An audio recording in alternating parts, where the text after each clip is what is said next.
Brace be to God. என் பேர் Praveena, final year பண்ணிகிட்ருக்கேன். ஸோ நான் ஜாப்க்காக ரொம்ப ப்ரேயர் பண்ணிகிட்டு இருந்தேன்.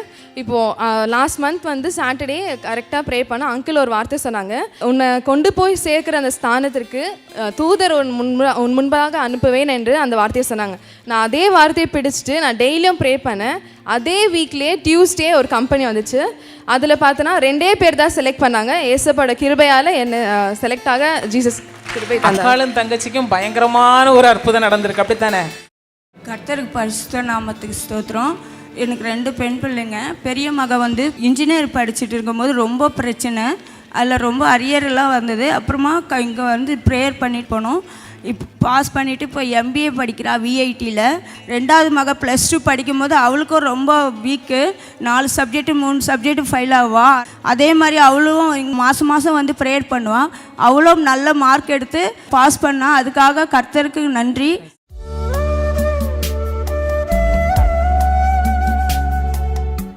கிறிஸ்துவுக்குள் மிகவும் பிரியமான எனதருமை சகோதர சகோதரிகளே, நம்மை சிருஷ்டித்தவரும் நம்மை உண்டாக்கினவரும் நம்மை ஒருபோதும் மறந்து போகாதவரும் ஆகிய இயேசு கிறிஸ்துவின் உடையற்ற நாமத்தினாலே உங்கள் எல்லாரையும் வாழ்த்தி ஆசீர்வதிக்கிறேன். அல்லேலூயா. எல்லாரும் சந்தோஷமா இருக்கீங்களா? ஆண்டவரே, என் பிள்ளைகளுக்கு என்ன மங்கள வார்த்தை சொல்லி பிள்ளைகளை ஆசீர்வதிப்பது தேவனுடைய திட்டமாக இருக்கிறது.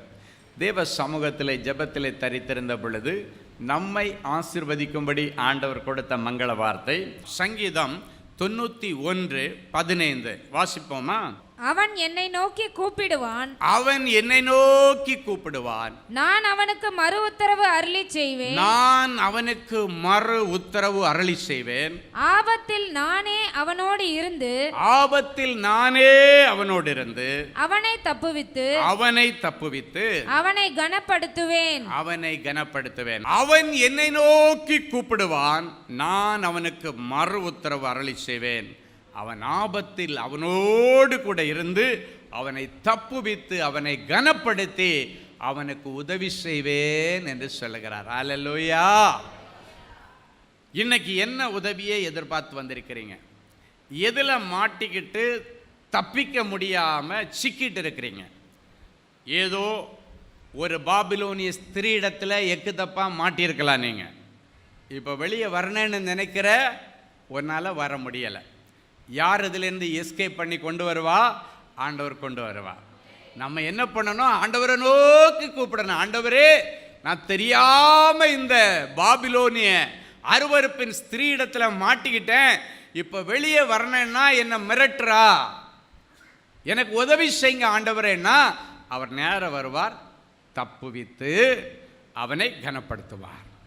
ஆண்டவர் சொல்றார், அப்படிப்பட்ட எக்குத்தப்பான நேரங்களிலே, ஆபத்தான காலகட்டத்திலே நானே அவனோடு இருந்து அவனை தப்புவித்து அவனை கனப்படுத்துவேன், ஹானர் பண்ணுவேன் அப்படின்னு ஆண்டவர் சொல்றார். என் அன்பு தேவனுடைய பிள்ளைகளை, இன்றைக்கு நீ எதிலிருந்து தப்பிச்சு வர முடியாமல் இருக்கிற?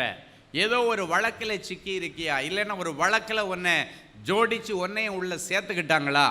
இல்லை புட்டப் கேஸ் உனக்கு மேலே போட்டுட்டாங்களா? உன் பேரில் தவறு இருக்கா? தவறு இல்லாமலே போட்டுட்டாங்களா?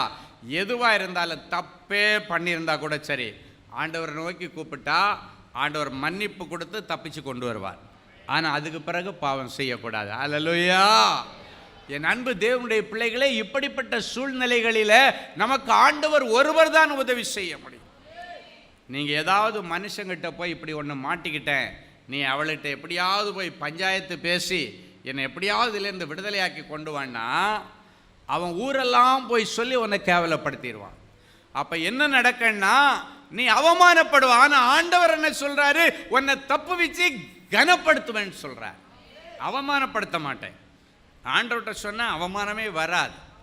மனுஷங்கிட்ட சொன்னால் ஒருவேளை போய் மிரட்டுவான். மிரட்டிட்டு அவள்கிட்ட இருந்து ஒருவேளை விடுதலையே வாங்கி கொடுத்தா கூட ஊரெல்லாம் சொல்லுவான், இப்படி ஒன்றில் மாட்டிக்கிட்டான் அவன், நான் தான் போய் அவனை காப்பாற்றினேன். ஆனால் ஆண்டவர் அப்படியெல்லாம் சொல்லவே மாட்டார். சைலண்டாக முடிச்சுட்டு அழகாக போயிட்டே இருப்பார், வந்த வேலையை முடிச்சுட்டு. ஆமென். என் அன்பு தேவனுடைய பிள்ளைகளே, இன்னைக்கு எதில் சிக்கிட்டு இருக்கிற? எதுலேருந்து வெளியே வர முடியலை? எந்த பாவத்தை உன்னால் விட முடியலை? எந்த பாவத்தில் நீ போய் சேத்துல சிக்கின மாதிரி வெளியே வர முடியாமல் இருக்கிற? சிலர் நீச்சல் தெரிஞ்சவங்க கூட சில ஆற்றுலையோ குளத்துலையோ குளிக்கும்போது நீச்சல் தெரிஞ்சும் அவங்களால அந்த நீச்சல் அவங்களுக்கு உதவி செய்ய முடியாத அளவுக்கு என்ன ஆகுன்னா சேர் இருக்கும். சேரில் கால் புதஞ்சிருச்சுன்னா எவ்வளோ பெரிய நீச்சல் தெரிஞ்சவனாக இருந்தாலும் சரி, அவன் நீச்சல் அடித்து வெளியே வரவே முடியாது, தப்பிக்கவே முடியாது. அவனுடைய நீச்சல் என்கிற அந்த விசேஷித்த பயிற்சியோ அவனுக்கு உதவி செய்யாது. ஏன்னா சேரு தண்ணியிலன்னா அவன் தத்தளித்து அடித்து வந்துடுவான் எப்படியும். சேரு இன்னைக்கு நிறைய பேர் ஆரம்பத்தில் தண்ணின்னு நினைச்சு இறங்குனீங்க, வழியே வந்துடலான். ஆனால் தண்ணி அல்ல, அந்த தண்ணிக்கு ஆழத்தில் சேறு இருக்கிறது என்பதை மறந்து போனீர்கள். இப்ப சேத்துல சிக்கி இருக்கிறீங்க. சேத்துல சிக்கி இருக்கிற ஒன்றை எடுக்கணும்னா ஆண்டவரால் தான் முடியும். உயிரை காப்பாற்ற ஆண்டவரால் தான் முடியும். அந்த பாவ சேற்றிலிருந்து உன்னை தூக்கி எடுக்க என் ஆண்டவரால முடியும். அல்லேலூயா. உன்னை நீ பரிசுத்தம் பண்ணிக்கொள். நாளைக்கு நீ எதிர்பார்த்திருக்கிற அற்புதம் நடக்கும். நீ எதிர்பார்த்து கொண்டிருக்கிற நல்ல காரியம் உனக்கு நாளைக்கு கிடைக்கும். அது நாளைக்கு வேணும்னா இன்னைக்கு சேற்றிலிருந்து நீ வெளியே வரணும். ஆமென். ஆண்டவர் சொல்றாரு, என்னை நோக்கி கூப்பிட்டா அவன் ஆபத்தில் நானே அவனோடு இருந்து. 7 மடங்கு சூடேற்றப்பட்ட அக்கினியா. அதில் 3 பேரை தூக்கி போட்டாங்க, சாத்ராக், மேஷாக், ஆபேத் நேகோ. இப்போ தூக்கி போட்டாச்சு. தூக்கி போடுறதுக்கு கிட்ட கொண்டு போனவன் எல்லாம் பொசுங்கி செத்துட்டான். உள்ள விழுந்தவன் பொசுங்கவன் இல்லை, அவனுடைய முடி கூட கருகலை. அல்லேலூயா. இப்போ வெளியே இருந்து பார்க்குறவங்க என்ன பார்க்குறாங்க? 3 பேரை தூக்கி போட்டோம், 4வது ஒருத்தன் எங்கே இருந்துடா வந்தான்? அதுதான் ஆபத்தில் நம்மோடு கூட இருக்கிற ஆண்டவர். அல்லேலூயா. ஆபத்தில் நானே அவனோடு இருந்து அப்படின்னா அவன் பிரச்சனைக்குள்ளால நான் இறங்கி நின்று அப்படின்னு அர்த்தம். வெளியே இருந்து பார்க்குற ராஜா கேட்குறான், 3 பேர் தானடா தூக்கி போட்டோம், இப்ப 4 பேர் நிற்கிறாங்களே, இந்த 4வது ஆள் தேவ சாயல் தரித்தவனா இருக்கிறான், தேவகுமாரனை போல இருக்கிறானே. அப்படின்னா இவங்க 3 பேர்கிட்ட இல்லாத ஒரு வித்தியாசம் 4வது ஆள்கிட்ட அவன் பார்க்குறான். அவர் தான் தப்புவிக்கிற ஆண்டவர். அல்லேலூயா. ஆபத்தில் நானே அவனோடு இருந்து அவங்க 3 பேரையும் தப்பிச்சு வெளியே கொண்டு வந்து அடுத்து அவங்க 3 பேரையும் ராஜா கனப்படுத்துகிறான். அதான் இந்த வசனம். உயர்ந்த பதவியில் வைக்கிறான். சாத்ராக், மேஷாக், ஆபேத் நேகோ 3 பேருக்கும் உயர்ந்த பதவியை கொடுத்து ஹானரபிள் போஸ்டில் வைக்கிறார். இன்னைக்கு யார் யார் அவமானத்தோடு வந்திருக்கிறீங்களோ, யார் யார் வெட்கப்பட்ட நிலைமையில வந்திருக்கிறீங்களோ, தன்னை குறைஞ்சிட்டு வந்திருக்கிறீங்களோ, உங்களை தலைநிமிர பண்ணுகிற ஒருவர் உண்டு. அவரைத்தான் இன்றைக்கு நீங்கள் ஆராதிக்கிறீர்கள், அவரைத்தான் தேடி வந்திருக்கிறீர்கள். நீ எதில் சிக்கி இருந்தாலும் எனக்கு ஆண்டவரிடத்தில் ஒன்று சரண்டர் பண்ண, ஆண்டவரே நான் தப்பு பண்ணிட்டேன், என்னை மன்னிங்கன்னு சொல்லி ஆண்டவரிடத்தில் ஒப்பு கொடுத்தீங்கன்னா ஆண்டவர் அதிசயம் செய்வார்.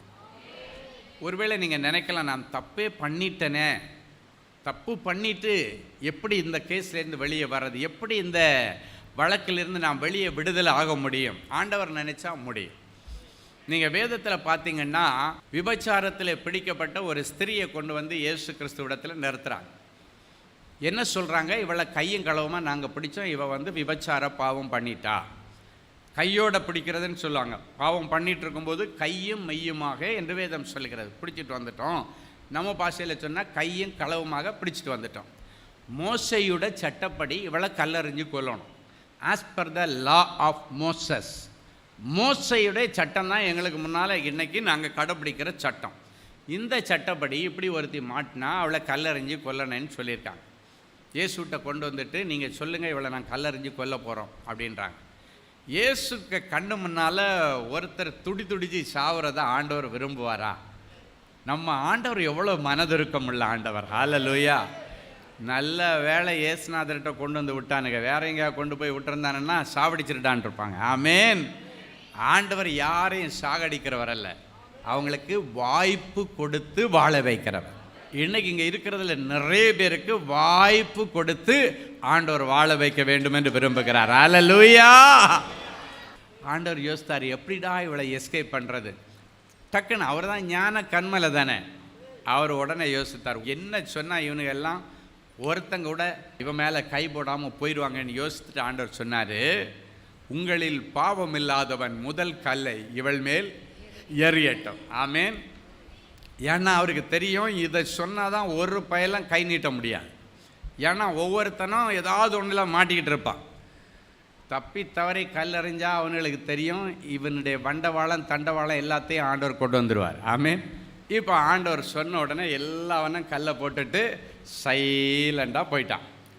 ஆண்டவரால் அப்படியே ஏறெடுத்து பார்க்குறாரு.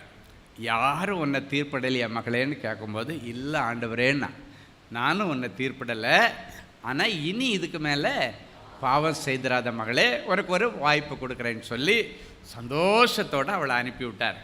நீங்கள் நினைக்கலாம், ஏசுநாதர் காலத்தில் இதெல்லாம் நடந்துச்சு பிரதர், இப்போல்லாம் அப்படி நடக்குமா அப்படின்னு கேட்டிங்கன்னா, என் கண்ணு முன்னால் எவ்வளோ சாட்சியை எங்கள் ஊழியத்திலே நான் பார்த்துருக்கேன். அப்படின்னா உலகத்தில் எவ்வளோ ஊழியம் இருக்குது, எவ்வளோ ஊழியத்தில் எவ்வளோ காரியங்கள் நடந்திருக்கும். கடந்த நாட்களில் அரசாங்கத்தில் வேலை செய்துட்டு இருந்த ஒரு சகோதரர் ஒரு தப்பு ஒன்று நடந்துருச்சு. அப்போ கையும் மையமான்ற மாதிரி ஓரளவுக்கு பிரச்சனை போயிடுச்சு.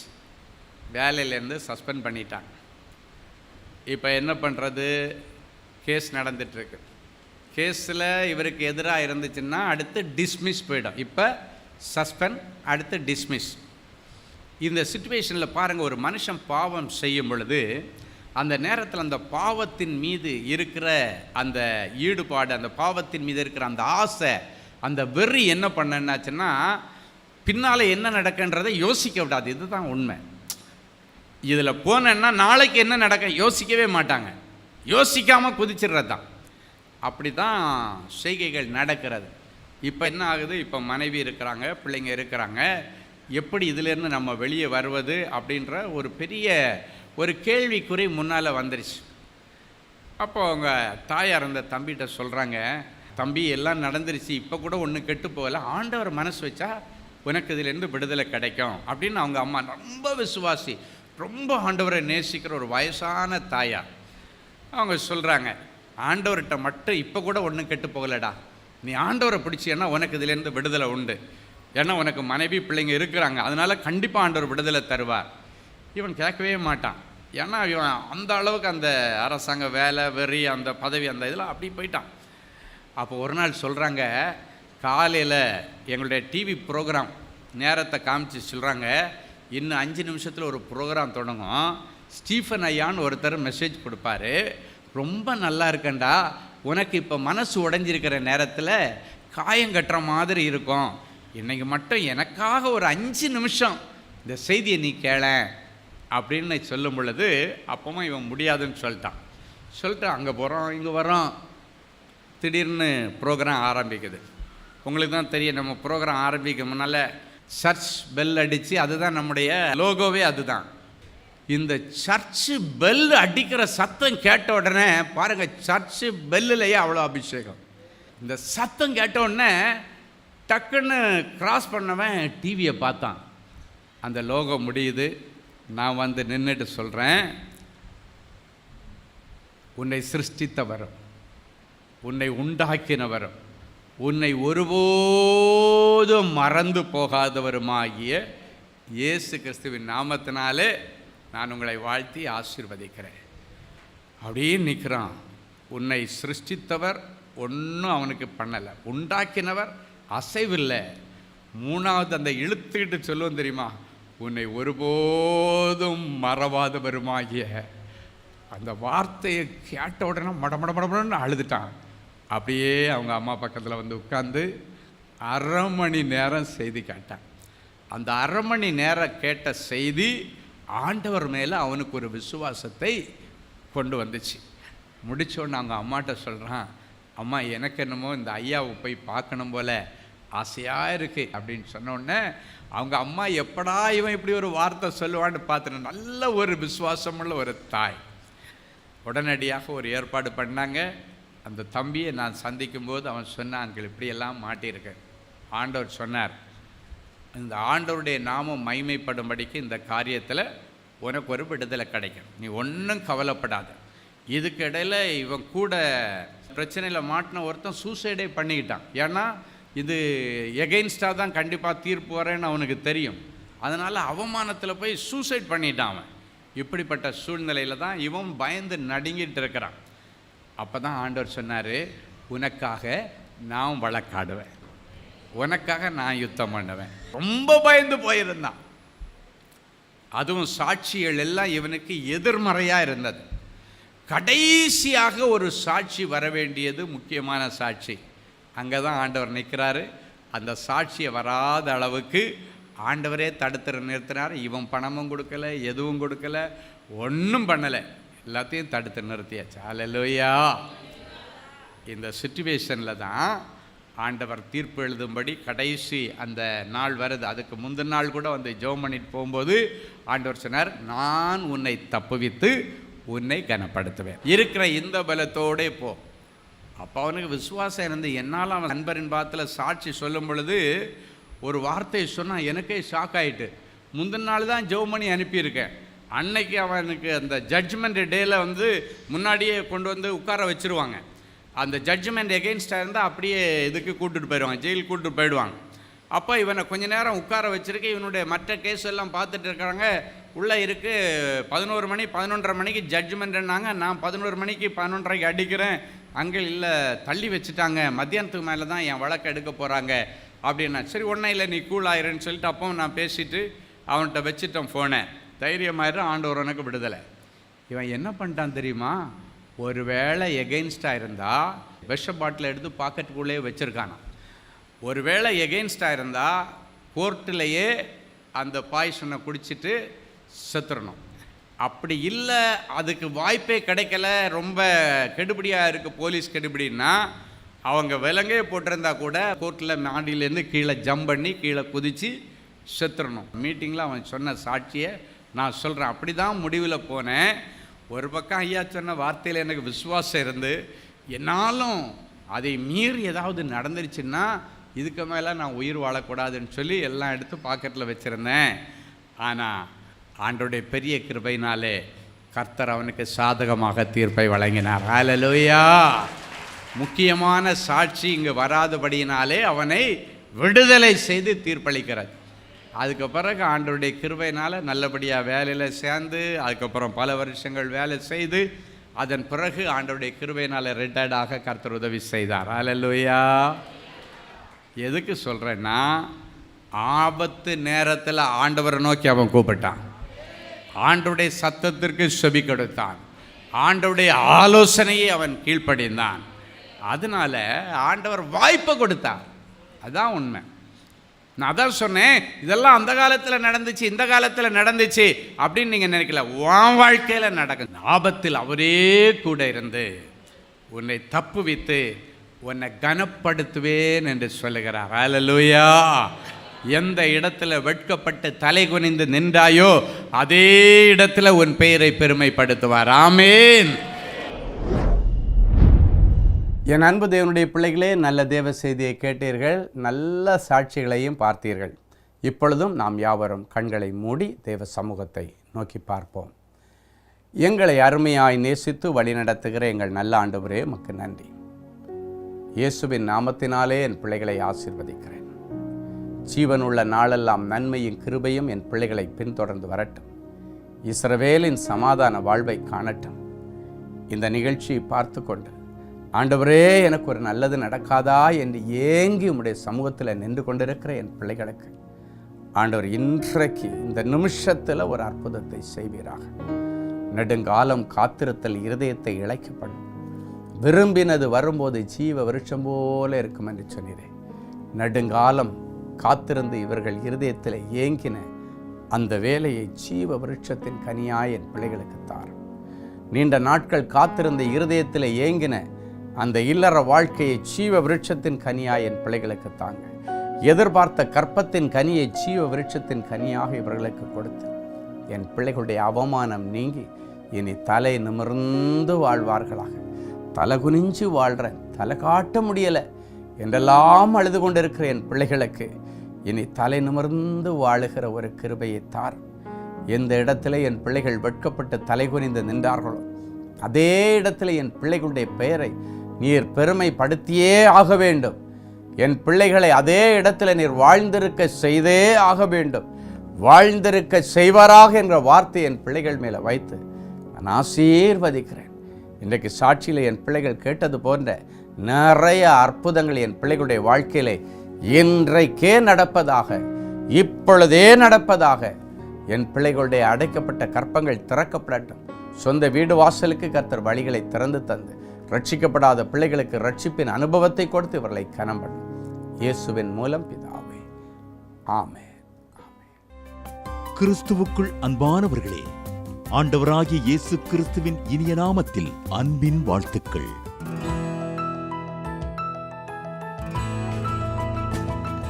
எங்களுடைய மார்வெல் திருமண தகவல் மையத்தை ஆன்லைன் சேவை மூலம் உங்களுக்கு அறிமுகப்படுத்துவதில் நாங்கள் மிகுந்த மகிழ்ச்சி அடைகிறோம். எங்களது மார்வெல் திருமண மையம் கிறிஸ்தவ குடும்பத்தில் திருமணத்திற்கு ஆயத்தமாயிருப்பவர்கள் தங்களுக்கு ஏற்ற வாழ்க்கை துணையை தேர்ந்தெடுக்க சிறந்த திருமண சேவை மையமாக இருக்கிறது.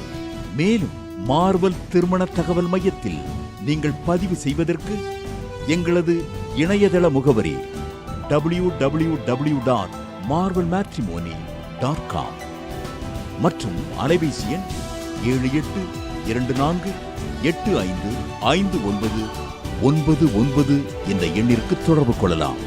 சென்னை, நாகர்கோவில் மற்றும் மும்பை நகரில் உள்ளவர்கள் பதிவு செய்ய விரும்பினால் கீழ்க்கண்ட விலாசங்களில் உள்ள எங்களது அலுவலகங்களோடு தொடர்பு கொள்ளலாம். தேவனின் அன்பு ஊழியங்கள் எண் 14, ராமலிங்க நகர், OMR ரோட், SRP டூல்ஸ் அருகில், கொட்டிவாக்கம், சென்னை 41. Email info@marvelmatrimony.com.